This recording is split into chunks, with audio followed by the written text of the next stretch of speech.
Recording. Hello. Hello.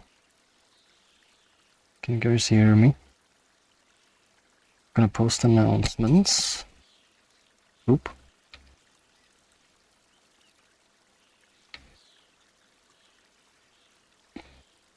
Let's see. Post this one. Post the live stream one.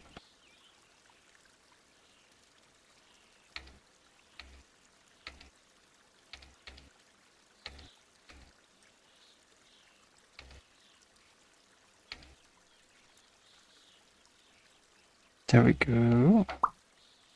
Hello. 1 second, I'm just finishing the announcements. Post this one and one last one. There we go. Should be live. There we go. Hello, everyone. Hello. Is the audio coming okay? Hello. Hello, computer user, Butler, Qualtarium, Noctarius, Zarek Tam. Hello. Hello and welcome to another Resonance. I'm Froox, and I will be answering all your questions about Resonite for next hour or two. Feel free to ask anything you would want to know. Whether it's technical questions or stuff that's philosophical about Resonite, or about a theme, or whatever you'd like to ask.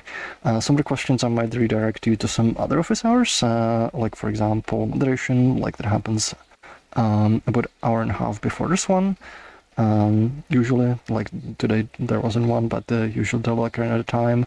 There's a bunch of others like primes, marketing team, our team, and so on. But feel free to ask, and the worst thing I'll do is direct you to another office hours for more detailed answer. Make sure to put a question mark, that way it kind of pops on the thing here, and that way I will make sure not to miss it.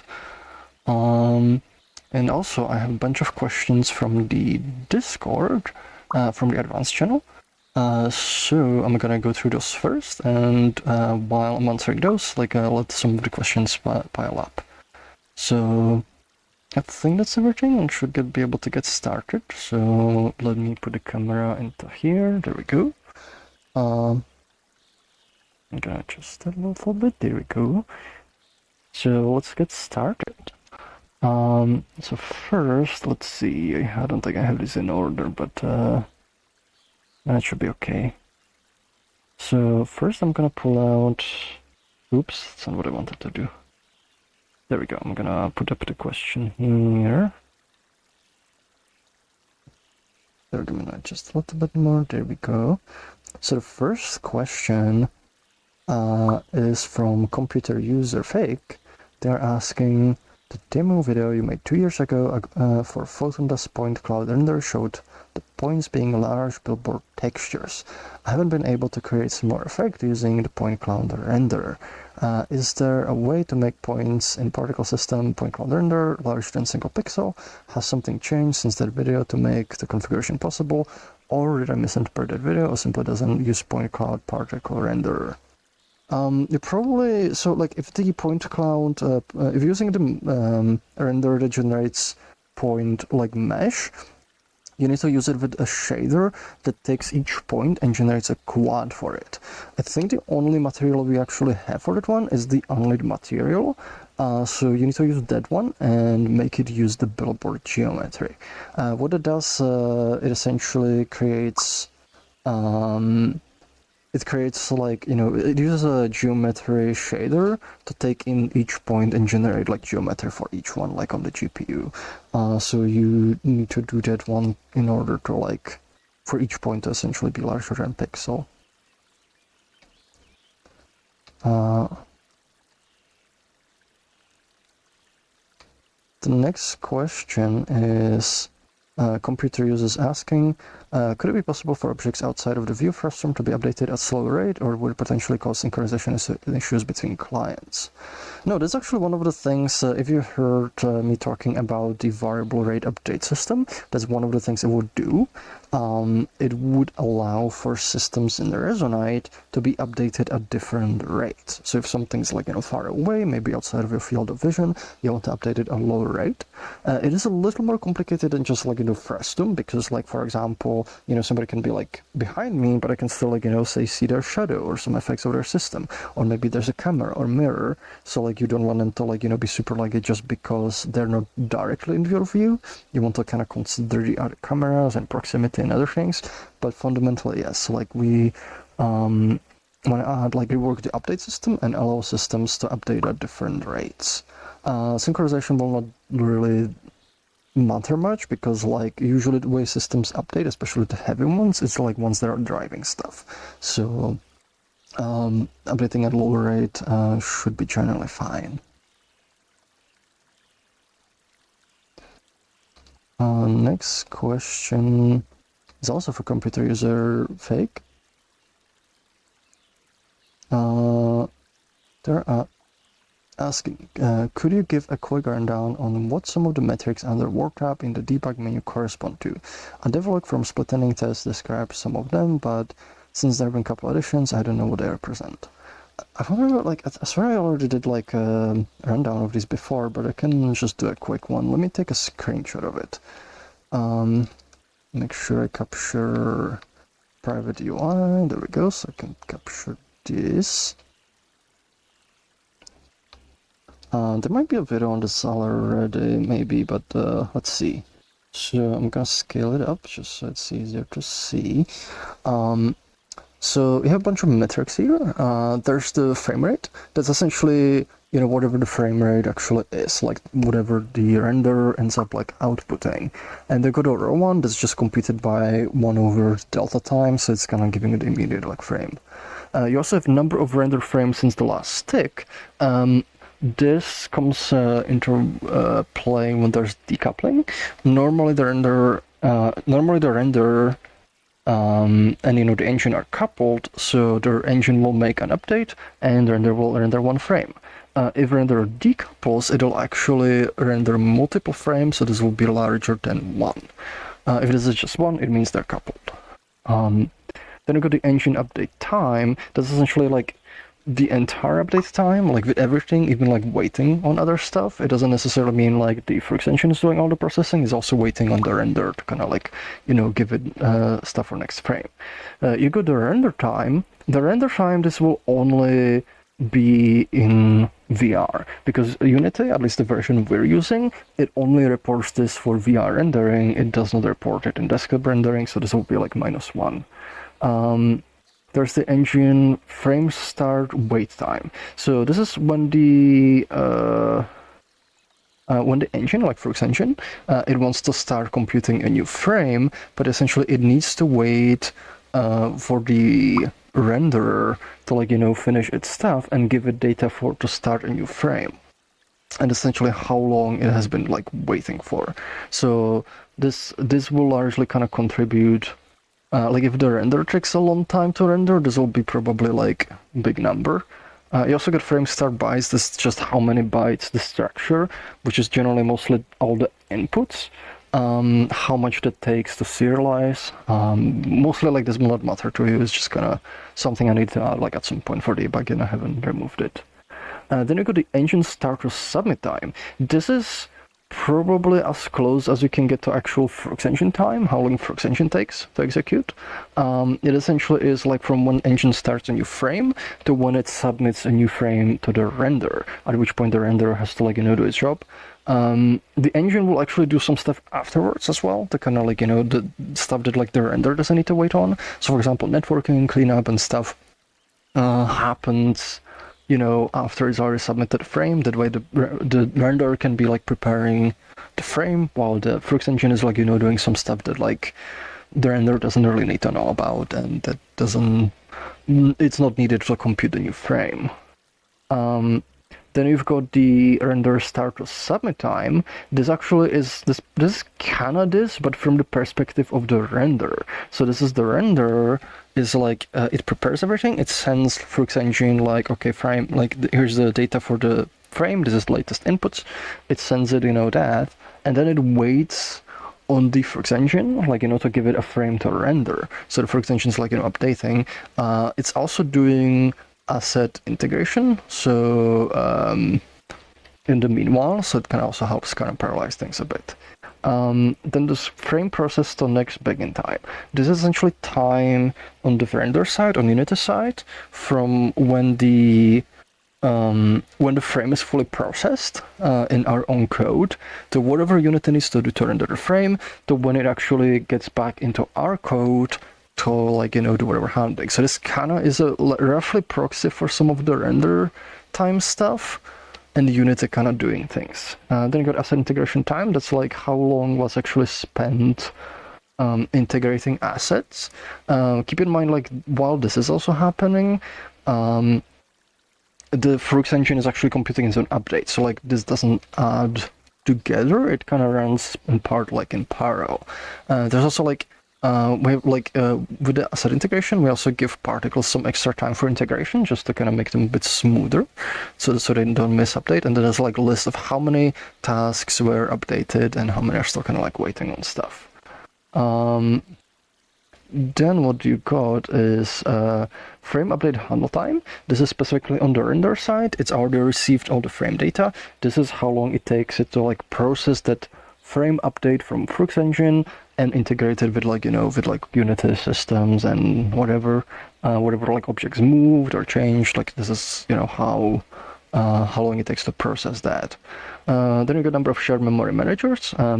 The Froox engine, it uses a shared memory to communicate with the render, and it uses a shared memory manager where it can, like, request blocks. It's like, I need this much data, and the memory manager, it allocates those in larger blocks, so it doesn't have to, like, create, like, a tiny ones all the time. It allocates bigger block, and then it, like, suballocates, sections of that. So you have, like, however many there are. And then it's like how many are in use. Usually it'll be like one extra just to kind of give it buffer so it doesn't need to, like, allocate and deallocate. It indicates if it's pruning. When it's pruning, it's sort of checking, are these memory blocks ever used? If they're not used for like a bunch of updates, it'll just free them because, like, they're no longer needed. That's kind of mostly to prevent, like, them just constantly being allocated and deallocated, like, too much, but also, like, not staying around for too long. And then we've got, like, used, that's like however much is actually used, free, and a good capacity. One memory block manager is, like, by default 16 megabytes. It can be bigger if it's, like, sending bigger assets. So the capacity will it'll kind of reflect how much is, like, total capacity, like, for currently allocated stuff. And then you got, like, update backend. That's like, this is Froox engine side. So Froox engine, this is, like, whatever, like, needs to do, like, when it updates. Frame start, that includes the wait time. That's essentially how long it's waiting. So in this case, it's actually waiting for the unit to take quite a while. I don't know what caused it to wait. It's probably because I'm under the camera and stuff. So Unity is doing a lot of work there. Input update, like, when it takes, like, text inputs, processes them, is, like, really very quick.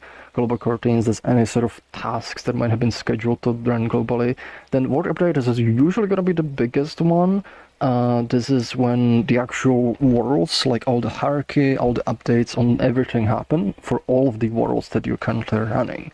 And then go to render submit, that's, like, when it collects all the stuff and sends it over to Unity and is like, okay, like, render this.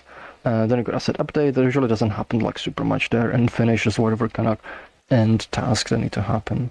Then we've got audio update time. This is your audio engine that runs in parallel, so, like, that it's not, like, affecting any of the, like, these weights. This is essentially however long it took audio engine to update the latest frame. Sometimes you have to, usually this will be small, but in some cases like this, like, if you start getting audio crackling, check this. If this is a really big number, it can mean that, like, the audio updates are taking longer to compute than the actual audio, which means they're slower in real time, and you start getting like, crackles because it's not computing the audio fast enough. You can also check active spaces. This is however many This is however many sort of like spaces like there are, like which are sort of independent of each other. They can end up like being mixed together. And then you got like however many drop frames. This is like when stuff being sent. If you've got however many listeners, so I've got 3, because there's like one for me, there's one for the user space, and there's like one for the camera that you hear me from, because I'm using the camera separation. Same with outputs. Then the SPFX, like however many are active, available samples, that's how much are in the buffer for sending stuff and other stuff. I don't know if these actually work. This is audio reads. This actually might not be working correctly. They also got how many other asset uploads. I forget if this is kind of working. This might not, since stuff been spinner worked. And then you got sort of like breakdown of like how long each of the worlds takes to update. So user space takes this much, local this much, this world that we're in, you know, this much, and then like some other stats. I wonder if this one might be broken. I've got like object pools, object count, like this is like for pooling objects, just kind of general statistics. So I hope this kind of helps. You said like you wanted the worlds tab, so yeah, so this is pretty much the breakdown. I hope this kind of helps. Next question we've got is also from Discord, is also from computer user.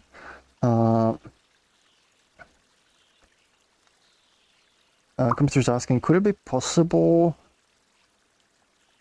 in the future for one particle system to emit multiple different mesh particles, or is there some kind of limitation how particle system function to prevent this?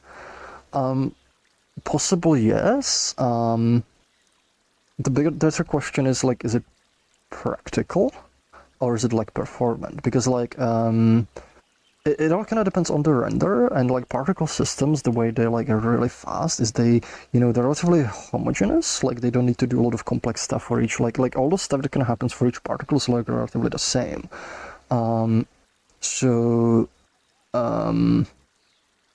The question is like, whatever render like we end up with, is it efficient to render lots of different meshes?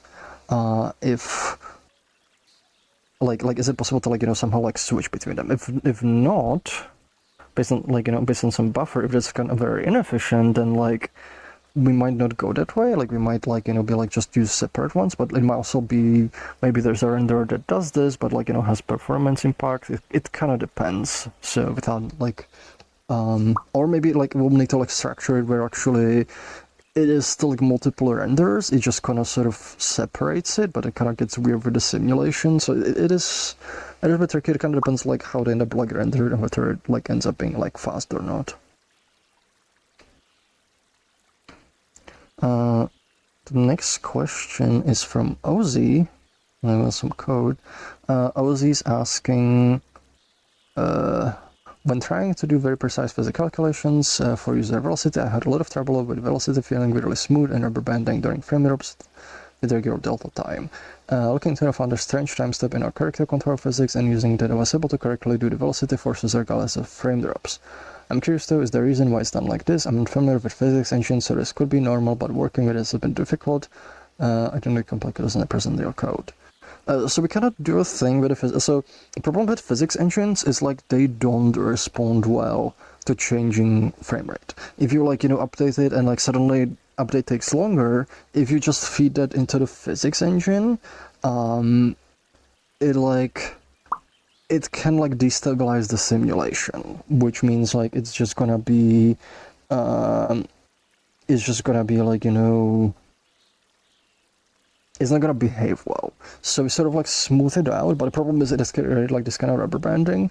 So one of the things that we could do on top of that is like run multiple updates, but it also kind of gets tricky because then like usually for it to behave really well, we need to add either some extrapolation or interpolation to the physics, where like it can run it at more regular intervals, and that's sort of like extrapolate or interpolate, like, you know, between whatever the updates gonna happen. And that's something like we'd like to implement, but like it's a bunch of extra work, which hasn't been done yet. So like this is kind of done to like keep the simulation stable, but it does have like, you know, some side effects when like you've got like frame rate jumps. And the last question from Discord, let's place it here. The last question from Discord is from Abysmal. Abysmal was asking, when it comes to bug fix feature bounties, would it be possible for you to pick the most appropriate issues from GitHub you hesitate between? Let supporters that pay above specific tier pattern vote between them. Maybe add a badge reward when feature we supported is completed, burns platinum based tier plate. I'm mainly asking because this could be added incentive for people who don't really need storage and other benefits from subscription to use to pay more, so that they could show how much they want certain feature. It also lets you assess how much people are willing to pay upfront to have say what they want to be prioritized. So possibly yes. Like there's nothing preventing this from being implemented. That's not the right question, though. Like, just because it's possible doesn't mean it is a good idea. We've done voting, like, for tiers with previous projects, and that has led for a lot of problems, because what would happen, people would all vote for different features, and if we, like, prioritized one, it would make people who voted for that feature happy, but all the people who didn't vote for that feature would be very unhappy. And because they essentially paid money, and it meant it's kind of like didn't give them the feature they wanted, and that became very, very difficult to deal for us. So we kind of wanted to not do that again, and this essentially would be doing that again. So it's something we kind of want to avoid. There's also another problem with this. If you're curating the features and stuff, that's additional overhead. So we will need to spend time on it, and we don't have much time to give to these things. Selecting the features and running polls, all of that requires quite a bit of time. It requires quite a bit of prep. We need to do a write-up. That takes away from other things we need to be working on, and that kind of makes it difficult too. The reason we wanted to do the bug fix feature bounties is because it kind of solves those problems. Because it's more direct. We don't really need to do any sort of prep. We just need a system for it.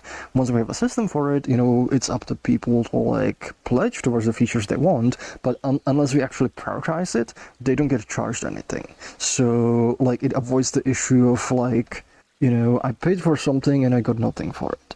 In this case, people only get charged when we actually end up working on it, and if we don't end up working on it, there's no charge, and that avoids that issue with it, which is why I would really want a system that works that way. For voting and prioritization, probably not again. So that's all the questions we got from Discord. So I should be able to start going through ones from Twitch. Let me actually move this over here. There we go. Oops. Let's see. So, just for everyone coming into the stream, this is the Resonance. I'm Froox here. I'm answering questions about Resonite. You can ask anything you want.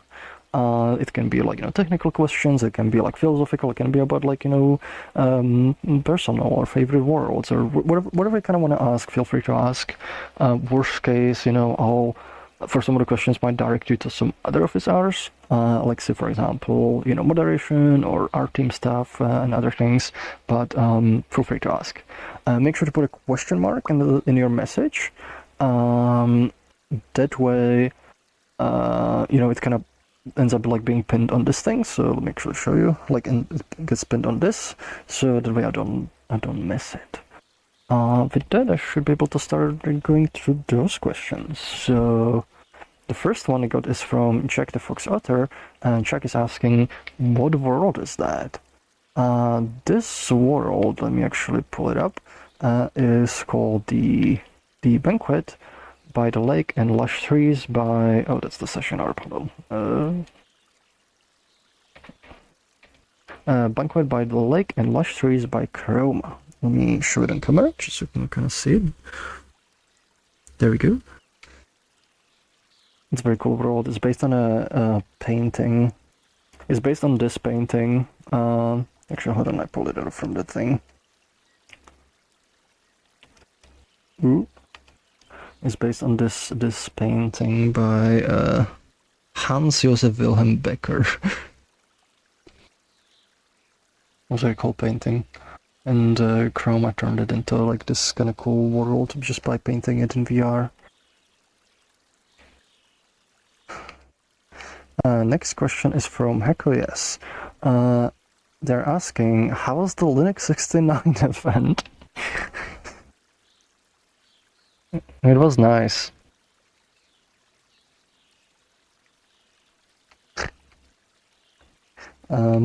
Next question from computer user.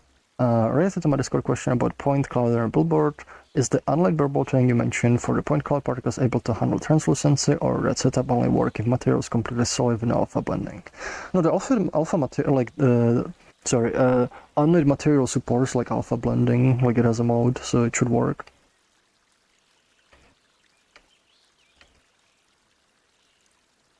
Next question is from Baplar.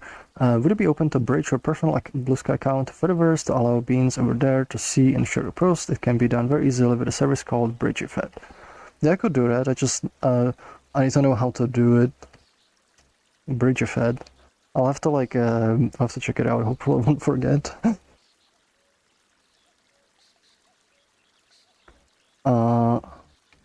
Qualitorium's asking, if it's not too much to ask, while we're talking about debug panel, can I also ask about quick rundown from the focused world step? I'm working on a mod that exports all these debug metrics for logging and graphing Grafana. Yes, let's see. I can take a screenshot there. Oops, I need to... There we go. Zoop, come on. Okay, I'm gonna cover up your question with this because this is very low risk. Okay, so there's a bunch of stuff. So like whenever world updates, there's a whole bunch of like stages. And it's pretty much like a list of all the stages that kind of happen. There are like distinct update stages. We've got the refresh begin, that's like whenever the updating server happens. Updating stream, that's what all streams, like ones that handle like, for example, finger, body positions, face tracking, how long these takes to update. Physics sync, that's like when it synchronizes with the physics engine. Physics moved, that's like updating any stuff that kind of moves, like any sort of hierarchy that moves any colliders, it needs to be propagated to the physics engine. This is how long that takes. The physics update is how the physics engine itself actually takes to update. Running startups, whenever new components are added, they run a start function that sort of like initializes stuff. This is how long that took. Usually this will probably like spike because this doesn't run every frame. It only runs like once when you spawn a component. So this will probably like just spike and then kind of go away. World events, that's like events like users joining, leaving, stuff like that, like sending that to components. They're also like very spiky. Running events, that's similar. Input is like system whenever components like read the input system and like sort of resolve like priorities for input and so on. However, and whatever they do based on the input, like for example when you click on something, that can be processed as part of this. Coroutines, that's like any sort of long-running tasks that are sort of like being processed. It can be like lots of stuff. Updates is like the meat of like a lot of components, like everything that updates every frame, like for example IK or spinner, that's gonna be updating every frame. That's how long it takes to update all those. Protoflex rebuild, like if there's like changes to Protoflex, how long it takes to rebuild. Protoflex events, whenever events get sent to Protoflex. Updates for Protoflex, that's like any updates that need to happen every frame. Continuous changes, that's like any drives that like specifically have continuous change. Discrete changes, there's actually two of those. There's happen like one that happened before and one happened after. That's discrete changes that happen in response to data model changes and how long it takes to like update all of those. Changes, any component that like has stuff on it, like if anything changes, it'll trigger a change update, so like components can respond best way, like for the component to respond, so it doesn't have to run every frame, is like it runs on changes updates. Distractions, when component get removed, that's probably going to be spiky whenever you destroy something. Discrete changes, the same one. Physics scheduled refine, that's like once physics has like it needs to like sort of refine is like trees for like acceleration, so like that's doing that. Move slots, that's whatever events need to happen like whenever you move something in hierarchy. That's gonna depend on however much stuff is like actually registered to like happen when something gets moved. User pose, that's when like the final kind of posing of the user before like figuring out like where they are in the world or under their viewpoint from. Audio system, that's like, you know, audio stuff. Particle system, however long those take to kind of like update for any parts that are part of the data model interaction. So this does not include the actual particle simulation. It only like involves like updating the particle simulation from the data model.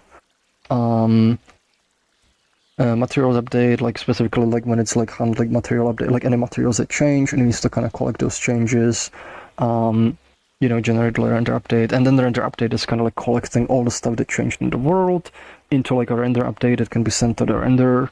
Validating permissions, that's like any validations like for permissions gonna depend on what happens, and then finish is like the last stage. You also got synchronous actions, that's like any there can be like, you know, a bunch of systems where they can, for example, be executing on background threads, but then they need to like make change to data model, which you cannot do from background thread because that would like, you know, lead to race conditions. So they will synchronize those changes using a mechanism, and it's however long it took to process any that were scheduled. You get coroutines, that's like however many active coroutines are currently running. Updates, there's however many updates, you know, for like this we're actually running.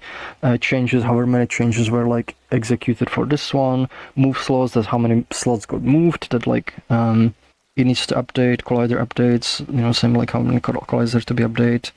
Connector updates, actually this one's kind of obsolete, like this one shouldn't matter because we don't have connectors anymore.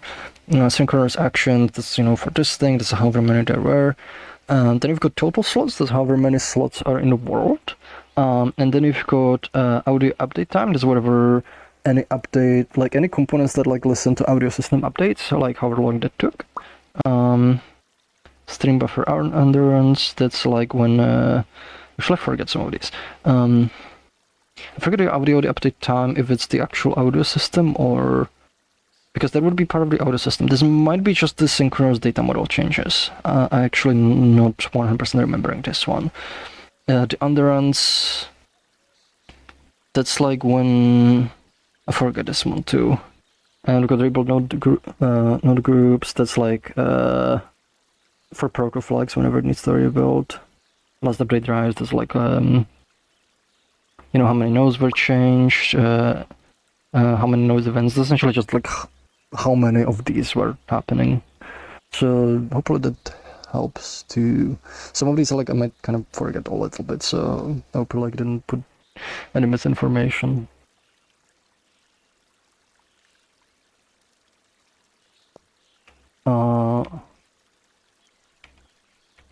Next question is also from Qualitorium. What is the meaning of life? This is a very easy question. The answer is clearly 42. Oops. Next question is from a computer user. Is there a major difference between the buffers, the point cloud particle renders compared to others? I'm trying to hypothesize a way to make other particle renders generate all their meshes on the GPU similarly to the point cloud does, but if other particle renders do a lot of CPU side mesh generation, this might not be as possible as I thought. Sorry for repeated walls of text performance, I just personally obsessed with optimizations. So the point cloud particle render is mostly like used for debugging. I probably wouldn't actually recommend using it for normal rendering because it does all the mesh generation on Froox engine side, and it just like sends Unity a new mesh. So Unity doesn't even know it's a particle system. The other particle systems, like Unity, is actually responsible for generating the geometry, and it'll use like its own optimized paths for it. And actually, like for the Unity renderer, it will depend a lot on mix of factors, because Unity will try to use optimized paths if it can. So, for example, if you're using like mesh, like mesh particles, it'll try to use like instancing to render it if it can. But it's gonna depend on the material used, and it's gonna depend on the mesh used. So, like material actually supports instancing. So it kind of depends. The Unity ones are probably going to be the most efficient ones because Unity kind of like does a lot of kind of optimizations there. You could like replace them with like, you know, compute shaders, and they would have to be done on the Unity side, but I would probably be replacing those. So instead of using Unity's like particle like rendering, it would just like, you know, do it's actually a thing I was kind of considering doing at some point, is like, you know, just writing compute shader that takes the buffers for the particle system and generates the geometry on the GPU with a compute shader, and then renders that. And it kind of gets complicated because if you want to, for example, use like, you know, geometry shader to like do billboards, you can do that, but now it only works, you know, with like specific shaders, but because only one shader that we have actually supports geometry shader, so you can't do that with everyone, and it kind of gets complicated.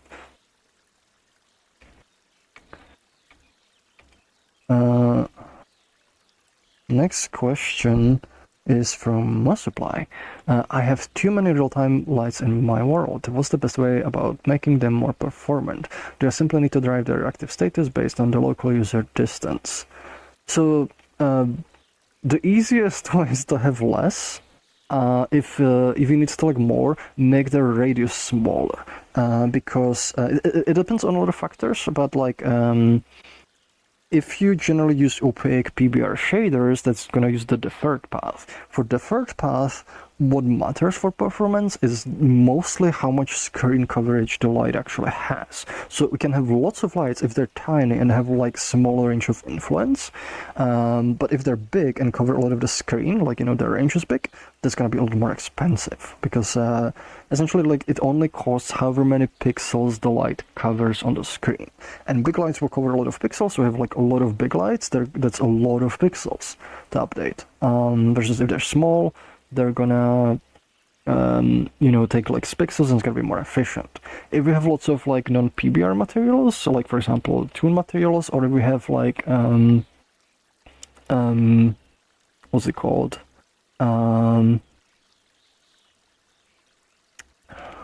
If we have like, you know, transparent materials that are not like, you know, not opaque, that will use the forward path, and that is a lot more expensive, and in that case your only solution is to kind of have less of them, or like you can also like reduce the range, which will also help because they might like it might like reduce how much is being affected in, you know, in one area by the lights, but it kind of depends how it's kind of structured.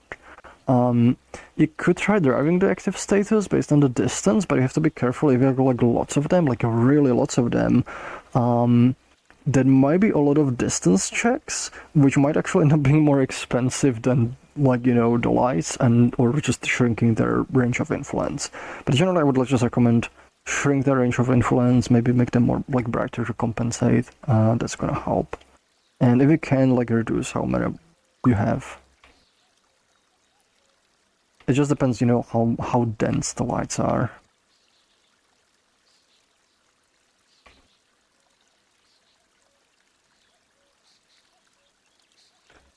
Twitchin' Nose Rabbit.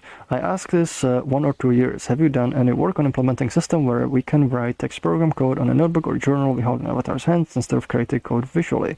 And have you worked at all on a system for editing 3D mesh models and like vertex triangle level? A Blender, save it as DXF, a texture file in Resonite inventories? There's a few things. So this is very specific. So you're probably like thinking like one of the things we want to have is you know, WebAssembly system, which would allow you to kind of code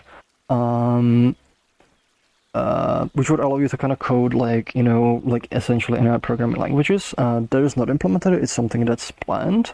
I'm a bit like confused by the part, like, you know, of like holding it like a notebook or journal, because it seems kind of hyper specific. Like you don't necessarily to hold it that way. If you wanted to, like, you know, specifically have representation of holding it like as a journal, like that, like, I mean, it's something you could implement yourself once those systems are in, but generally from our perspective, like, you know, like we're just like, okay, we can write, you can input text somewhere, turns into WebAssembly, you can run things. So like it's kind of tying. Like I'm kind of having like trouble answering this because like of the hyper specificity. Of like how you like want it to be kind of be represented. There are systems where you could like I've seen like people actually build systems where you can actually code like text code and it kind of gets converted into like protoflags or other stuff, or there's like an interpreter, so you can find those systems around. And there's also like there's a project called Protograph, which allows you to like essentially write it in text, and it will generate like protoflags for you. We also have like Resonite link, which allows you to sort of generate stuff like externally and like pipe it in. So if we kind of like loosen it a little bit, like not being like, oh, like it has to be journal in the avatar's hands, then there's stuff you can do. The biggest one we still want to do is like WebAssembly, because that's gonna be like take some text, convert into WebAssembly. Once that's in, you can build whatever UI systems you'd like. We'd provide like some more general ones, but you could like put it on your avatar, put it in a notebook. That's like to me that part is kind of not the important part. The important part is having those systems in the first place, and then like where you put the text. If you want to like embed a system on your avatar in a journal, like you can just do that. For editing 3D mesh models like vertex triangle level, we don't have that yet. Similarly, like I don't like if you were saving it at the Resonite inventories also, like it wouldn't be like DXF format specifically. We use our own format. You could potentially export it as I don't think we support that format right now. There would have to be a GitHub request. I don't know if anybody's like asked for this format in particular, because you can export like in a lot of formats like GLTF, FBX, Collada, like others. I don't think DXF is like one of the supported export formats. It would definitely not be in that format in the Resonite inventory, because the Resonite inventory uses Resonite native model formats, but you could like export it. So again, we do plan to have vertex editing. We already have exporting, not specifically that format, and it's specifically not going to be the format in the inventory. So there's like a lot of specificity. I'm not too familiar with that format myself, unfortunately, so I don't even know how much is used. But I hope this kind of answers things. But if you for the coding, I would probably just recommend looking at the Protograph. If you want to kind of use more kind of classical text based. There's also another thing is you can create your own integrations, because we support OSC, we support WebSocket, we support HTTP, now also the Resonite link. So you could make a system where you have something on your avatar, you type it in, it gets piped into external software that does whatever, and then pipes it back in. So you could do something along those lines.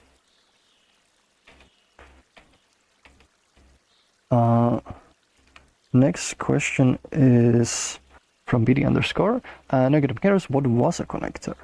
So it was sort of the old way that Froox engine integrated with Unity, is it would implement some components. So for example, components like the mesh render, they could have a connector that sort of connected to some representation, implementation, and those would be dynamically matched, because the original idea was it would be easy to kind of move between engines or between implementations, and we sort of more dynamic. But it didn't really end up panning out. I don't think it was a good approach. So I kind of went away from that design, but it was essentially a way for Froox engine to dynamically bind to some kind of environment that provides certain functionality like rendering. It used to be for physics too, but that also got more direct integration.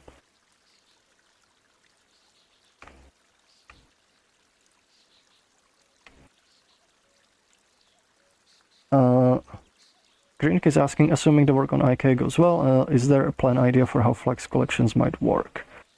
I don't understand how the two relate, because the IK doesn't really have anything to do with collections, so it's kind of independent. Generally, I have an idea on how the collections will work. it's like it doesn't connect to like IK in any way. Like it's like they're two completely separate systems.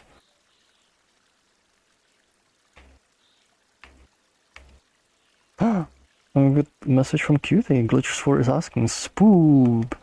It's Spoob. Full Spoobness. And it's actually all the questions. So I've run out of questions. If you got any more, feel free to ask them. If we don't really have too many more questions, I'll probably be ending the stream and looking for somebody to raid. So let's see. It's about like 15 minutes until it's like full hour. So I'm gonna give it like 15 minutes. If there's not too many questions coming in, I'll probably end it then. So let's see. Any more questions? Oh. Computer uses... oh my god. Give me the other score. There are questions. You need food. You need food. You're gonna die of hunger. It's so many. Thank you. Especially after last week. Computer user is asking, how heavily does Resonite rely on direct solving code? I wanted to try to get to Reso, use Unity's Vulkan render more just if it works, as it probably wouldn't be beneficial, but a good chunk of the code mentions and some kind of DirectX C# library. Yes, so I was gonna mention the main interaction we have with DirectX 11 is our texture upload system. So, like for example, when textures get uploaded to the GPU, instead of using the Unity system, we actually upload them directly through DirectX 11 API. Because the Unity system don't support time slicing, and we want to time slicing and want to control which map maps are currently visible. So we have our custom system that kind of uploads the textures gradually to avoid lockups of the engine when big textures are being uploaded. And because of that, we use the SharpDX library. You could kind of work around it, around it. You would essentially need to implement the same for Vulkan. So you need to implement native Vulkan upload. You could technically just use Unity systems, but it would probably cause things to be very stuttery when textures get updated. You essentially need to replace that system, or not replace, but add additional implementations. We used to have implementation for OpenGL, but actually one of the reasons we end up dropping OpenGL is because I was I'm not re-implementing this, we're not supporting Linux natively anyways. So I don't want to be re-implementing and adjusting all this OpenGL specific code, because doing that it's kind of painful. For Vulkan itself, that's kind of tricky, because last time I tried with a version of Unity, it kind of explodes with VR, and it explodes with single pass rendering. So I don't think it's worth it. I last time I tried, it doesn't work in the version of Unity, not with VR and not with single pass rendering. But if you really wanted to, you would have to write custom, either use the Unity systems, use a fallback to upload the textures, or write one against Vulkan. Because what we do is essentially we create a texture, we give Unity the pointer for the texture, and be here use this texture. So Unity is not really managing that themselves.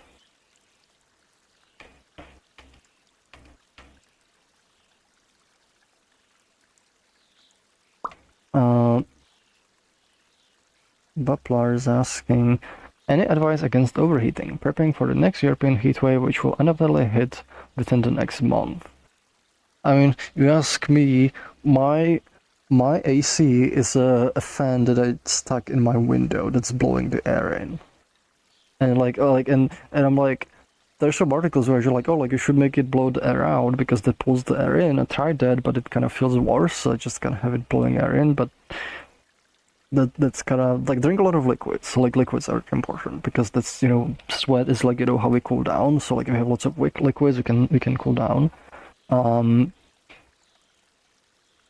But yeah, like I don't have too much advice, unfortunately. Like it's gonna.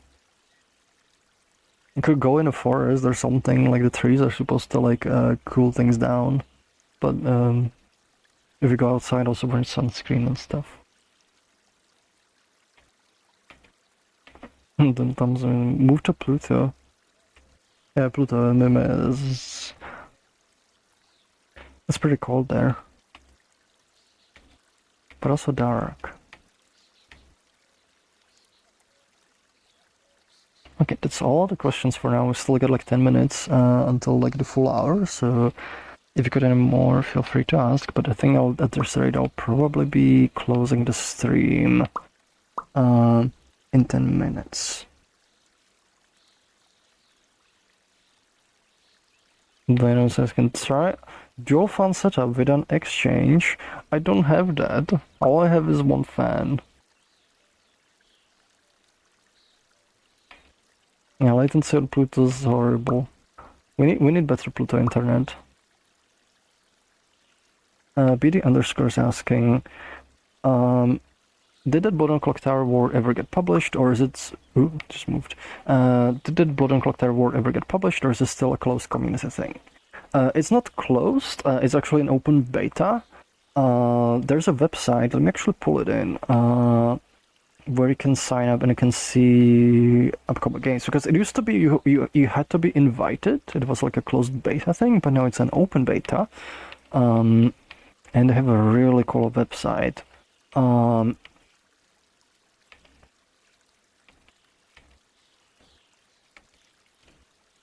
So they have this website, it's Ravenswood. Let me actually move this here. Make it nicer. Ravenswood.app is the website. And you can see they have like a calendar thingy. They have like, play now, that's whenever games are like ready. There's a bunch of information, and you can like link it to your Resonite account.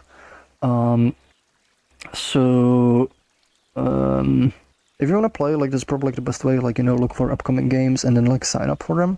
Or whenever there's like play one, like you can play. The world, from what I understand, like they're very unlikely to like ever republish the world, because like it uses stuff from the game, and that's commercial, so like they could not publish it. They do have a permission to use it and run games with it, but it is I don't think it's ever gonna be published. If the website breaks, like Pestrarito or Delta, try it also again, because like I know there was actually a bug. There was like on the Resonite side with the oils, so it might be like one that just got fixed. So give it a try, and maybe it should work now. If not, like we can also like message me, and let's see if I can forward it to like Arito. And actually, you don't need like Discord anymore. Like you can link it against your Resonite account like directly. It's actually better if you do, because then it knows like your Resonite user ID, and when the game runs, it like automatically knows to let you into the world. But yeah, like it's a very, very cool game. But I don't, based on what I heard, I don't think like I don't think the world will get published because of the assets like it uses from the board game.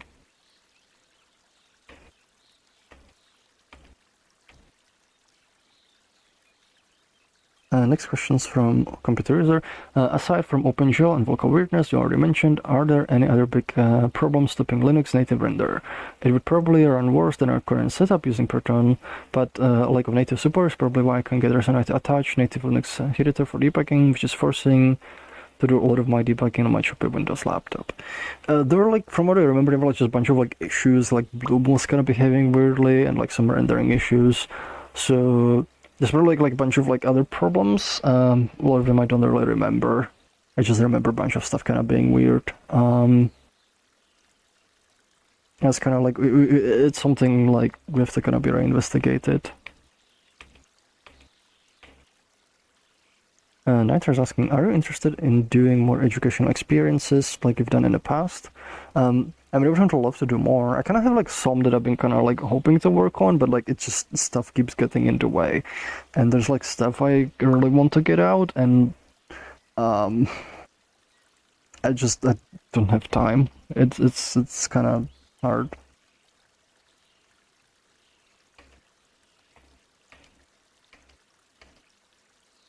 Computers is asking, are you willing to describe more in depth how the point cloud gets machinery on a GPU? Asking to try and get a vague idea on how it works, how difficult possible it would be to throw rocks at units to get other particle and their turn faster. It does not. Like the point cloud render, it actually does it on the CPU. It literally is a procedural mesh that is generates from the particle system, which is why I don't recommend like using it. So it essentially just generates a mesh, fills out like the buffers based on the particles, and sends it like to Unity as a mesh update, and it just gets rendered with like a shader that like has geometry shader to make billboards from each of the points.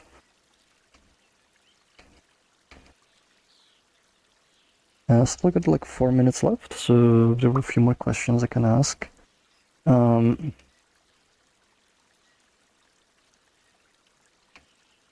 Kai Wolves is asking, how do you debug voice issue where you only get crackling in one headless but none in other? All other audio is fine. I would probably check like the Opus stream from the user, check like if there's any underflows, there's like packet loss and stuff like that, because usually packet loss will cause like crackling issues.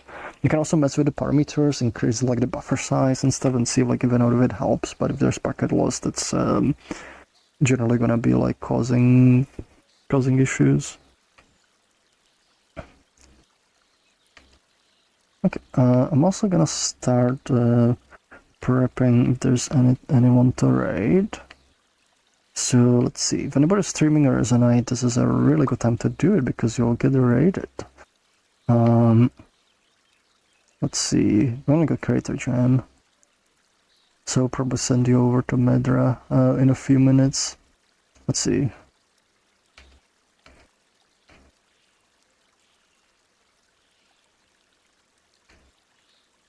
Computer users asking, I've heard that a professor from college who once went to sometimes does presentations, classes in Resonite. Is this something where creators and a community should avoid joining if session is public, or is it generally seen as fine as long as they're actively being disruptive? So there's two things. One, yes, it's okay to join. He actually likes when people join. If you're like being like not being like particularly disruptive. Generally it's like very welcome because it kind of shows the sort of collaboration, and it's kind of cool when people from all over the world like show to his lesson. So definitely feel free to join. He'll be very happy. But the other thing, this is like a misconception. I didn't go to his college. Like I actually like he's not my professor. The way I know him is because of a science fair I went to, because I did like a project a while back. I made a bunch of like experimental processor architectures. I ended up like going like to the like state finals, and then I got nominated for going to like a science fair in the US, and he was part of the people sort of evaluating like which projects will be sent there, and also like he was then part of like leading the delegation, so he was like our sort of like advisor and guardian for that science fair thing. And that's kind of like how I got to know him, and then actually found out like he really likes VR. That like in the 90s he used to he used to be super into like all the like VR stuff happening, and it sort of died. And when I started doing VR, like he helped a lot, like run a bunch of like stuff in schools and been sort of like collaborating since.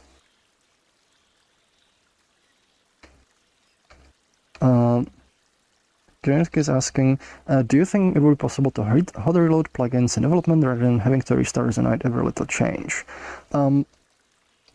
Potentially, like it kind of depends on the environment. Like you could like, one thing that would be probably easier is like if you just like open a new world with a new plugin, because you just load another instance of it and then open a world and it's using the new binary.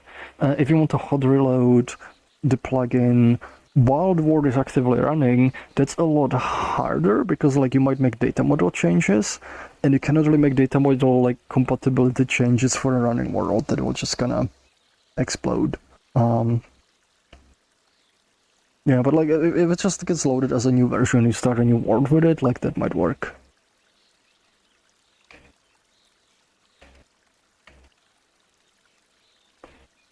Computer users asking, I actually saw some of these stuff on experimental processor architecture stuff on your personal Patreon. It mentioned something about implicit multi-threading, which sounds like a really neat concept. Are you willing to talk a bit more about that right now?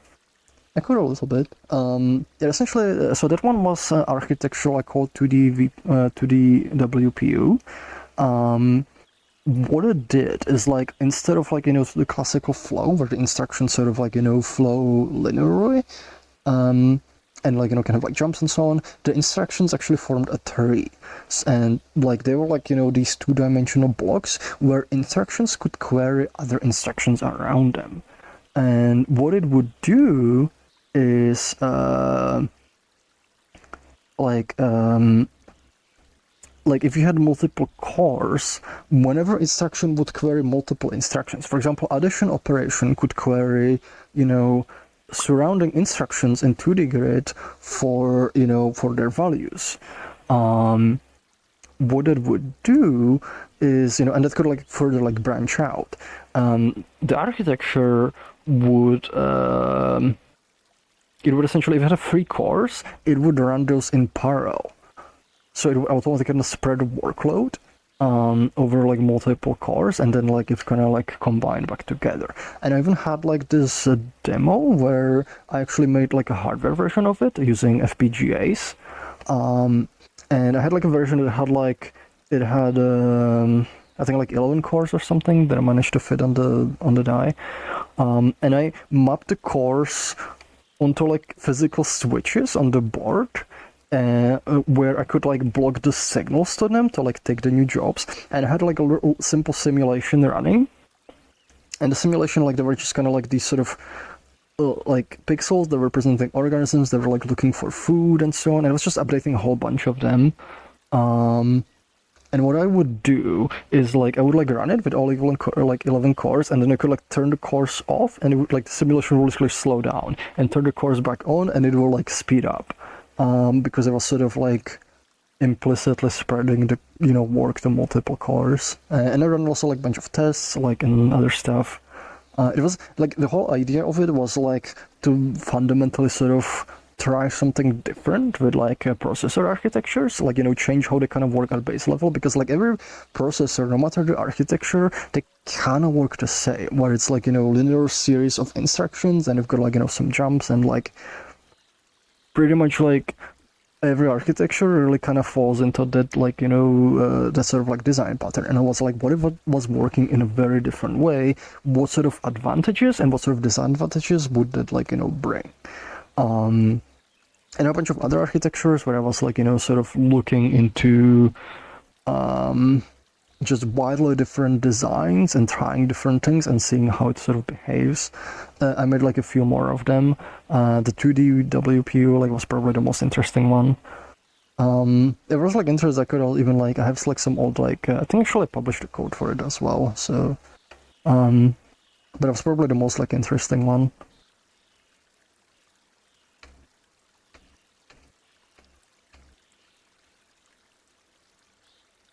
Nitro's asking, is it possible to load new data model assemblies without restarting?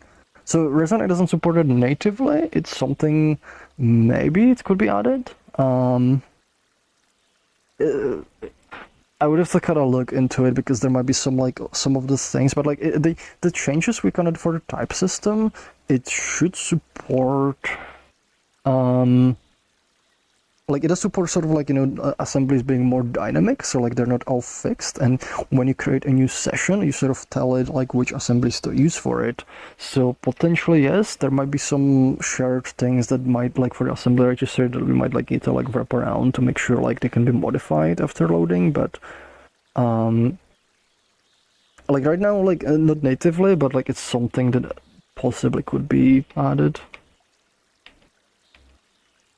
Like the goal is like the long-term goal is like to allow that. So like because long-term for the engine, what I would want to do is like make it where like things are more separated and modularized, and like you can actually be running, you know, a bunch of sessions. And when we release a new update, instead of the update, like, you know, you need to shut down Resonite and like, you know, close all the worlds.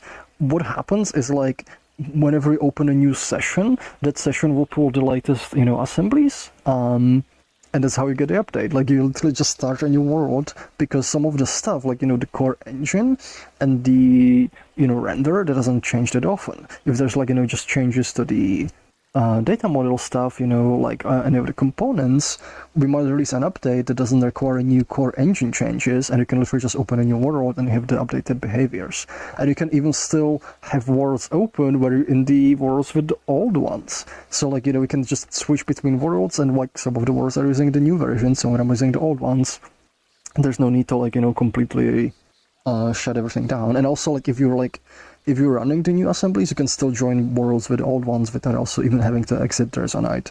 The only like breaking changes would be like, you know, when something core actually updates, like say like we update some of the core data model operations, or we, you know, update something in the render, and that would kind of require like, you know, full restart, but like a lot of the changes might not even require it.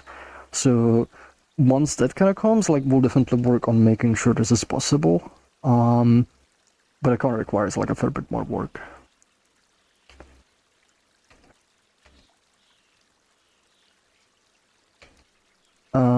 Grand UK waits a second and just open a new world and reopens the plugin file with changes. No, it doesn't work like automatically. It's more just like you would have to like add the functionality, like the actual loading functionality yourself, like through a plugin or something right now. It's just, I was talking more like it is possible like from technical perspective, but it's not something that's actively like implemented right now. Quality Room is asking, what's the blue number on your collar? The blue number is HRV. That's like heart rate variability. It's not actually showing any sensible value because I'm wearing the heart tracker, but it's sort of like the variability between like, you know, your heartbeat. I actually have a picture for this because people oftentimes ask about it. Let's see. Where is it? Had it somewhere. Oh, there it is. So this is like heart rate variability. It's sort of like the variance like between the beats. And the reason like for this is like normally like you have like, you know, two systems in your body. You have the sympathetic and parasympathetic like nervous systems, and one of them, it sort of tries to speed your heart rate up, and the other one tries to calm it down, like make it slower. And normally those systems will be kind of like in balance, so they're sort of like fighting each other. And because they're fighting each other, that's what actually causes the heart rate variability, and it causes, you know, some beats to be like a little bit too early, some like to be a little bit too late. And it's actually a good thing because it means those systems are in balance. So like you want naturally to have like a good amount of variability. If the variability is very low, it actually means one of the systems is like overpowering the other one.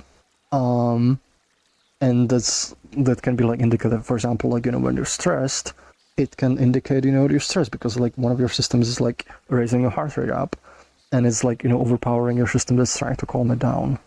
So it kind of measures that. But the number, like, because I don't have the tracker on, so it's just bogus numbers right now. But this is what it means normally.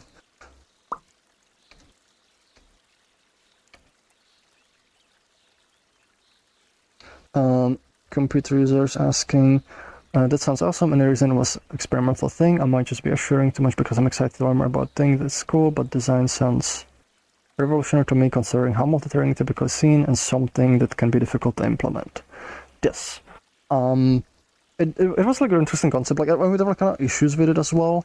But like I found it like so like very interesting, and like I actually ended up like winning like an award for it like a while back. It kind of opened a few doors for me. But like ultimately I ended up like going like I was kind of thinking for a while about like seeing if I could like go into like, you know, CPU design sort of kind of path, but I ended up like going back into game design. So I like didn't really end up like pursuing it like further, but it was kind of fun. Like I like experimenting with like very like low level stuff and like digital hardware and stuff. So I was wanting to do a lot of kind of cool like experimentation stuff like there, but a lot of it I never end up like doing. But yeah, it was interesting. Like I even like made like a bunch of like graphs and stuff like where I was sort of testing how like how it actually is able to spread the workload for different parts of program, because the program had different phases, and the part where there was like a lot of mod heavy simulation, like the speed up was like, you know, really big with more cores, but like the parts where they were like relatively like it was just kind of copying some data, the speed wasn't actually like barely anything. So it kind of showed like it showed, because there's this like theorem like where depending on the algorithm, each algorithm has sort of, it always has like a serial part and always has a parallel part, and there's going to be a limit to like how much you can parallelize something, and that kind of like end up like verifying that experimentally just by doing lots of like measurements and simulations on the architecture. But it was like interesting. It essentially, what it kind of did, it kind of forced the programs to be written in a way that are sort of like easier to naturally parallelize and spread the workload. Versus the current like CPUs, you know, like you kind of have to do a lot of heuristics and stuff to figure like that kind of stuff out, and it was kind of parallelizing it at very kind of like low granular level. And like there was like a lot more stuff that like we could have done with it, because like like it essentially forced you to like write the program and sort of like you had to like think very differently to program, because instead of like thinking of it like, you know, as linear instructions, you kind of had to think about it from like top down level, where you're like, okay, like this is the, like you essentially had to start with the end result you want, and then like you structure the program to like go to compute like, you know, the sub parts of it, and those would compute other sub parts, and those would compute other sub parts, and it would kind of like, you know, you would get into the gradual like nitty-gritty details, and essentially it would sort of like form like a tree. Like the whole program was like a tree, like where you start with like, you know, the thick trunk and kind of spreads into smaller branches, and the architecture can essentially like process these branches like, you know, very efficiently. Because like, you know, the way the program is structured like lends itself to like parallelization. So actually no, it is very different from ECS. Like it's like very different from ECS. But it was interesting. But like I ended up like eventually like moving back to game design, and like didn't go with this further.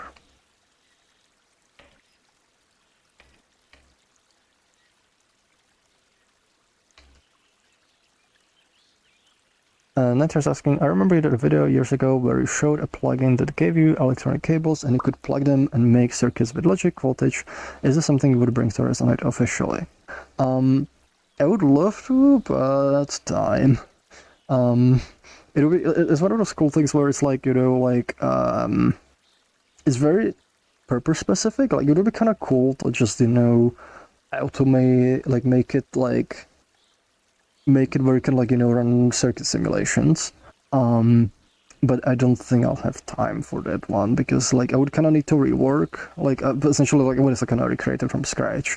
And there's like a library like I know to use, but I think I'd probably leave it like, you know, once we have like WebAssembly support, like leave it to like, you know, people in the community. If you want to build system like that, compile like a library that's like circuit simulation library, and make those systems, you know, like as a content instead of like something that's like baked in into Resonite.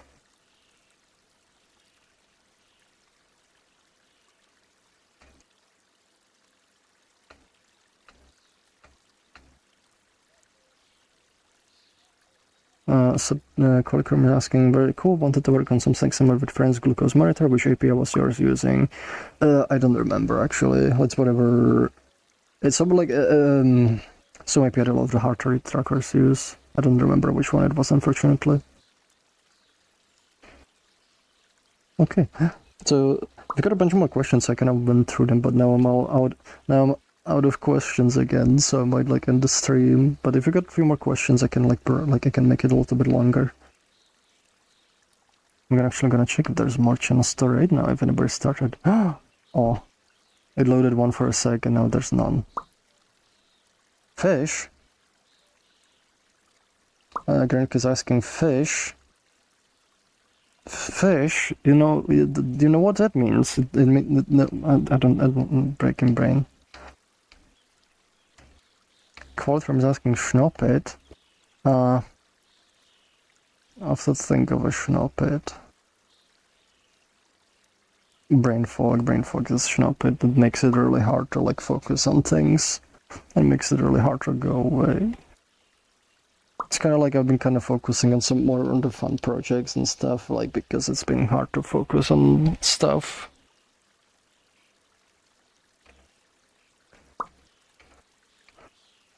Ozzy's asking, would you still be interested in doing the quick protocol or whatever it's called? How difficult would it be to implement anyways?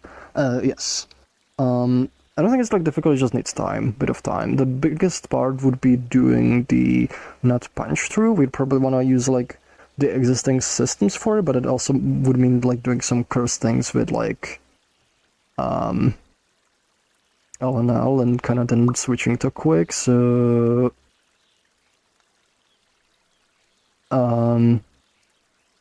yeah, like I don't think it would be difficult. I think it would be just kind of like need some time and some shenanigans, because I would probably not want to invest too much time without like knowing that it's gonna help. So what I probably want to do is just implement the driver and allow like direct IP connection. So like if you host on a public IP, we can test it that way, and if it's working well, then we commit more time to like make the nut punch to work. So that's probably what I would do.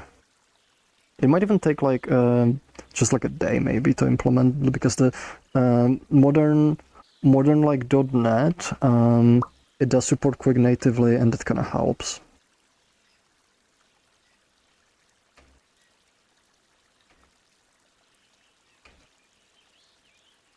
The Furry Canadian's asking, is there a plan to make an app to build worlds outside of Rezo? There's not a plan, that's already a thing. We have the Unity SDK, so if you wanna like, if you want to use like, you know, existing editor, you can download our Unity SDK, and it's open source. So like you can, you know, you can extend it, you can modify it, you can like, you know, pretty much do whatever you want. You can help contribute to it to make it better as well. There we go. So just go, let me make it bigger enough. I mean, if you like search the name of the repo, you should be able to find it. But yeah, like Yellow Dog Man, Resonite Unity SDK, there's the repo, there's like a releases, so you can find the Unity packages to install the latest version. Or you can like, you know, just poke around the code. Like if you like having full control over it, like all the SDK code is fully open source. You can pretty much gonna do whatever, extend it, you know, add more functionality to it, like, you know, customize it for whatever you're building. So if you want to build like using Unity, feel free to use that. Additionally, so this is the one that we're developing, you know, ourselves. This is built on another open source project of ours called Resonite Link. Resonite Link, it's a protocol that allows you to essentially control whatever happens in the Resonite. And there's a bunch of other cool projects from the community that also allow you to make stuff using external tools. For example, there's, I think, 2 Blender SDKs, which allow you to use Blender to, like, you know, build stuff. I think they're both like kind of relatively early, but will also be worth keeping an eye on. So if you go, let's see, there we go. If you go to this URL and you find the Resonite link, you'll also find the link on the Unity SDK. But there's a bunch of links to community project library. There's even like ones that let you use like a web browser to like edit stuff. So like there's a lot of cool stuff and a lot of cool tools that community has made that let you, you know, just do stuff with external tools. If you're like into coding, you can also, you know, make your own. I know some people are like working on like Godot like SDK as well, but I don't think that one's like in a usable state, unfortunately. But one of the reasons we kind of keep this also open source is like, so people can build on it. Like you could take, the Unity SDK, use it as a, a basis for another one. So yeah, it already exists. You can feel free to play with it. And actually, let me show you one more thing, because you might not even know it supports a real-time mode. So if I bring this video, okay. So you see this Unity editor, whatever changes I'm making, they're actually being translated real-time to Resonite, and you can even have other users in the session, and they can be seeing whatever changes you're making. Which is also fun because you can mess with them, like all the changes I'm making in the Unity editor are just being translated like completely real time into a multiplayer session of Resonite. So it's a lot of fun. Like this, like you can just be like, ooh, it's gonna fall down, and it's just yoink the platform from under the users. It's fun. Here's like you can see like the left reflection probes. You can rebake them. Or they can grab onto it and then you can just fling them around. So yeah, it's a thing. You can use it. Please use it.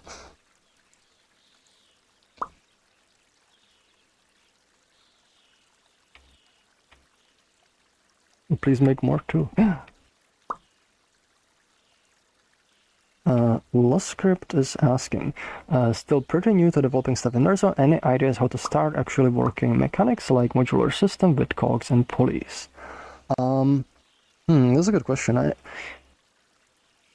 I would probably like I mean, like Protoplex is like our scripting language, so probably like use that for some other systems. We also have a cool system called spatial variables. Spatial variables let you sort of like query what's like nearby, so it might be good for like making modular systems that sort of like interact when they're in proximity of each other. So maybe we could like make something cool with those. Yeah, I think it's probably just kind of like how I would go about it, but there's like a bunch of like different approaches. You could also use like the snappers and other stuff. You might also like ask around the community, like a bunch of people might have like clever ideas on how to like do things.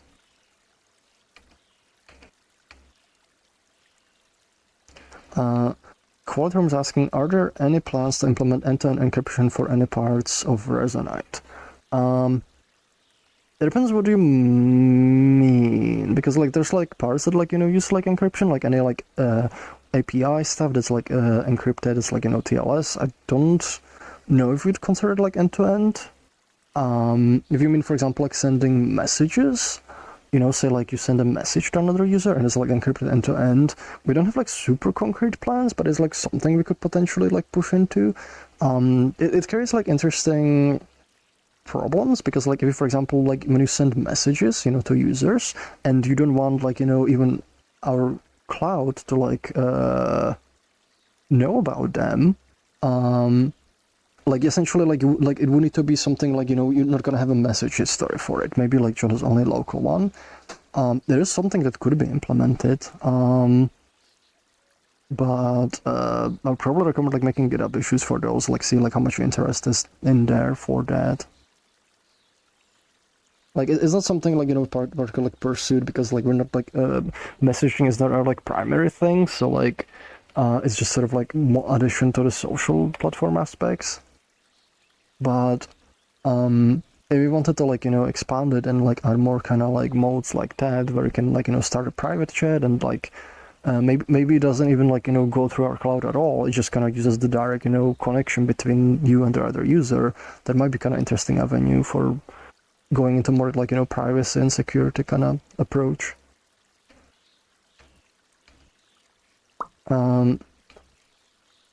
I was just asking, I'm still catching up somewhat. How is screen sharing coming along? If it hasn't been discussed yet, I scragged them pre-release without never safe dev shops and like a dummy. So it's kind of works. I still need to do some things, like I do want to make pre-release for it, like a post, like and start a community testing, but it's not ready for it yet. there's like a few things where you just like, like I was testing it. It actually, I made a post about it, where I tested it on the Steam Deck. Let's see. Where I was like actually I was running the normal version of Resonite, then I was running, the testing version of Resonite. So this is just normal Resonite.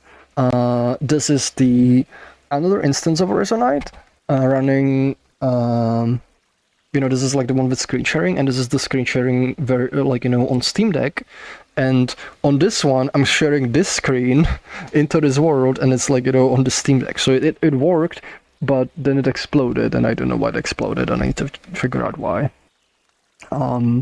So before I start doing like any public testing, I want to fix up all the obvious issues before because otherwise we get a bunch of issues of the obvious issue, and I'm like I don't need the issue if I already know there's a bug, so I want to make sure it's all fixed up. But otherwise it seems to be working ish. It's getting there.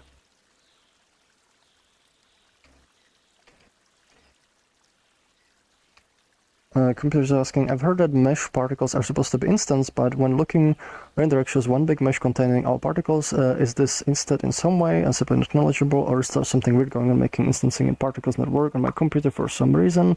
Looking at it in the editor material, did have GPU instancing enabled, so I'm at least sure the issue isn't material being used. It can be the material being used. Like there's a bunch of for the instancing to work, it has to hit a bunch of requirements, and I think it might not be hitting the requirements, and when it doesn't hit the requirements, then Unity just needs to generate the mesh, which means it's not gonna be super fast.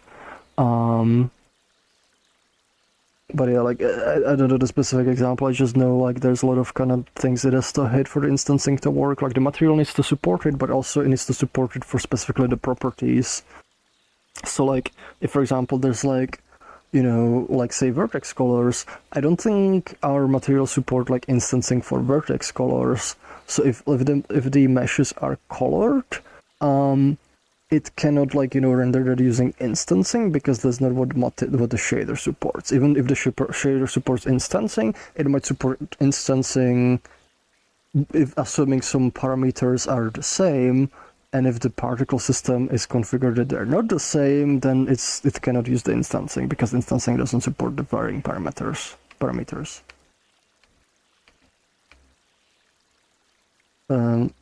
Granik is asking, are there any nodes except box T that take values and gives out objects? I'm trying to work with objects in custom nodes, but I don't know if I'm working with them right. There's a lot of nodes I don't remember from the top of my head. There's probably a whole bunch, but I don't remember from the top of my head. Typunks, computers using typunks. One I discovered today at the Linux meetup, the FFmpeg issue that's been causing the seeking not to work, it got merged in. So it's now just a question of time when it releases a newer version of FFmpeg, and maybe then we can switch to SoundFlow. So, for people for merging that in.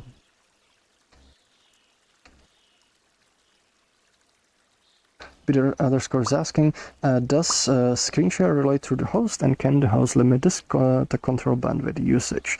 Yes, it's being related to the host. I do want to add potential permissions for streaming. I might add some bandwidth ones, but it kind of requires measuring how much bandwidth is using, and then kicking the user if they go over. So we'll see. If we need more kind of control over it, we'll probably add more. But I might just start with binary, this word supports screen sharing, this word doesn't support, or maybe you need this role to screen share. So we'll see. If we need more fine-grained control, we'll probably do it. But that's part of the reason I also want to do. Part of the reason I want to do the testing, just gonna see how it behaves, and just gonna figure out some stuff from that. There's actually one thing I was just considering for it, as it would be more work, but we could potentially run official relays like media MTX and have it as be like, you know, feature for supporters, so which could give an incentive, you know, to support the Resonite, but we need to figure out like how much it would cost and how much it would actually bring like for, you know, support.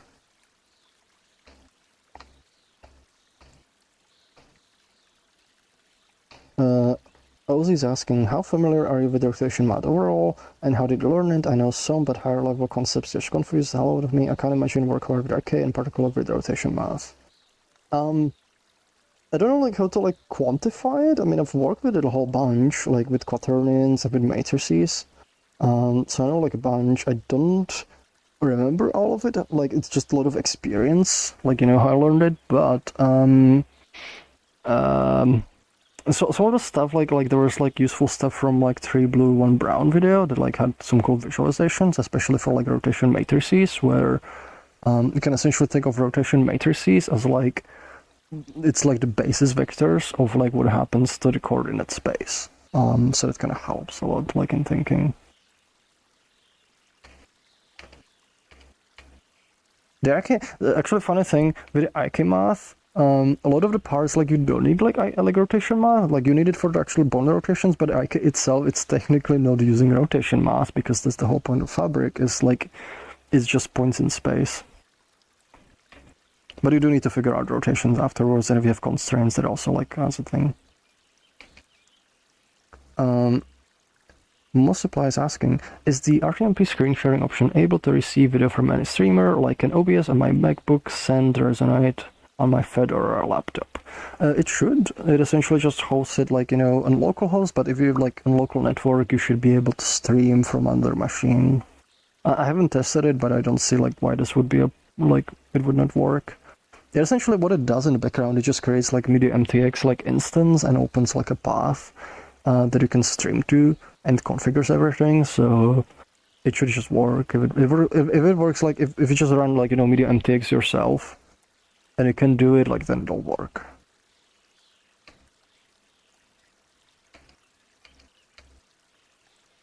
And that's all the questions, and we actually went for another half an hour. I might actually be ending the stream in a bit because I'm getting kind of hungry and I need some water. So if there's like a few more questions, I could do maybe a few more, but I'll probably be wrapping up in a bit. Speaking of, let me check. Do we have more? Do we have any streamers?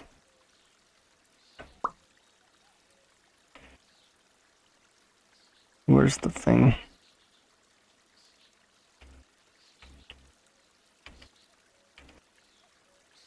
I lost the, there we go. Resonite on Twitch. Oh, Heritage, I'm still streaming. Okay, I'm gonna send you guys to Matter. Let's see.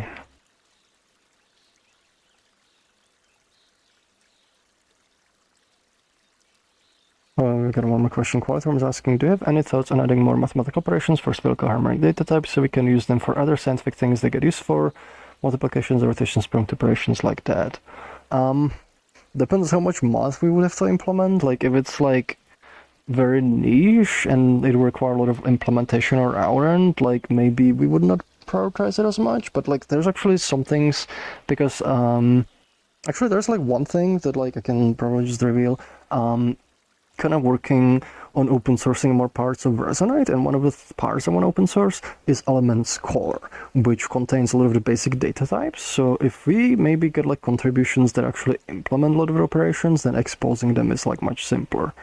So maybe that'll help, but don't have a timeline for it yet. It's kind of waiting on some issues now, but yes.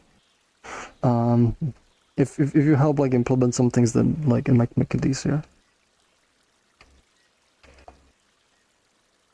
Okay, I'm gonna be starting to set up the rate.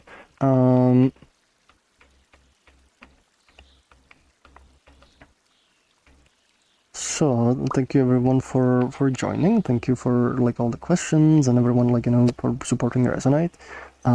It's, you know, thanks to everyone's like, you know, support that like we kind of keep going, we can keep this place, you know, alive and surviving. So thank you very much for development support, whether it's like, through Patreon or Stripe. So if it's like on Patreon, please consider switching to Stripe because we actually get more funds that way. Patreon takes larger fees. And also, like, anyone who's like in the part of the community, just being part of the platform, that helps a lot. So thank you guys very much, and like say hi to Medra for me. I'm gonna go get some food, I think. And I'll probably see you next week, I think. Yeah, should be next week, yes. I'll see you next week. Blah. Blah, blah, blah. And there's also other office hours, so you can pester other people. There we go. Raiding. Where's OBS? Did work? Alright, I need to click the button. There we go right now. Blah. Stop streaming.